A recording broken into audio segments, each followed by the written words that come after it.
Good morning, family. I was just looking up this news today, and I saw this.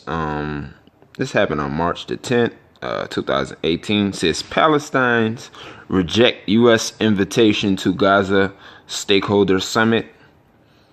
Y'all can see. It says Palestinian Authority officials say a political solution is needed to the issue, not an humanitarian one. Talking about U.S.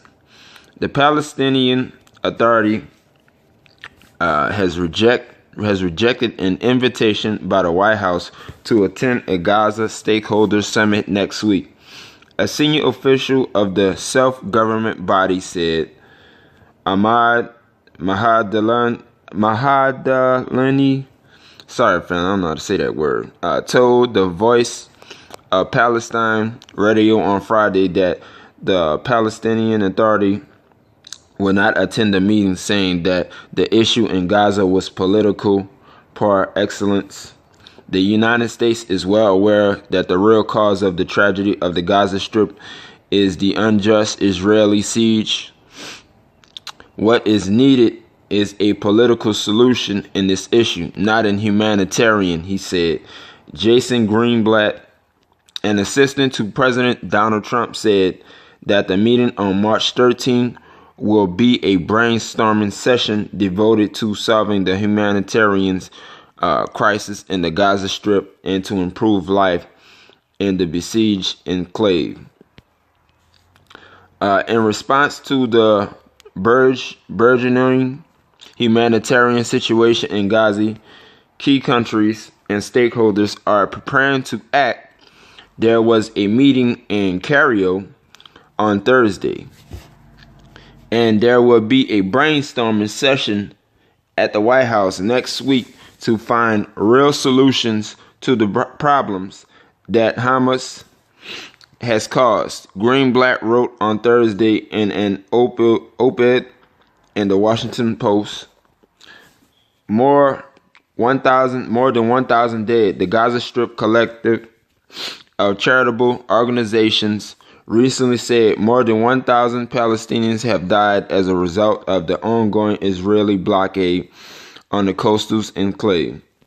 The coordinator of the organizations, Ahmad Al-Kurd, said out of the 1,000 or so victims of the blockade, 450 died as a result of the collapse of the health situation in Gaza, such as the lack of medical supplies and the crisis of medical referrals for outside treatment. Gaza residents continue to face a desperate situation because of the blockade with water and electricity shortage, as well as lack of medicine and doctors unable to perform surgeries. The Israeli blockade of the occupied Gaza Strip in its current form has been in place since June 2007. God damn, that's a long ass fucking time.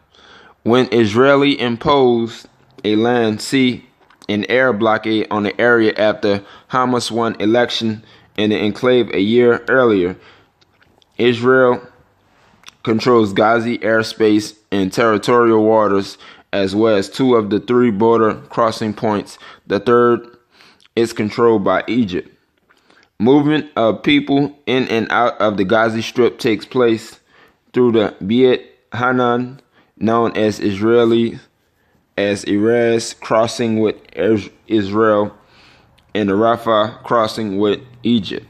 Both Israel and Egypt have kept their borders largely shut and are responsible for further deteriorating the already weakened economic and humanitarian situations. Israel allows passage through the Beit Hanan crossing only in exceptional humanitarian cases, with an emphasis on urgent medical cases.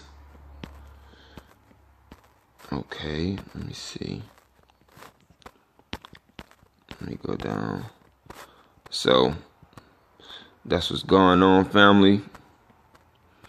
But they ain't trying to meet with the U.S. because they have too much of things that's going on in their country, that the U.S. is really not trying to do anything, like they usually do. Is all about talk and say, oh, we're gonna do this, we're gonna brainstorm and all this extra shit. And the U.S. always slow to do something when they fucked up somebody else's countries and stuff like that. So family, y'all let me know what y'all think about this, and y'all have a good evening.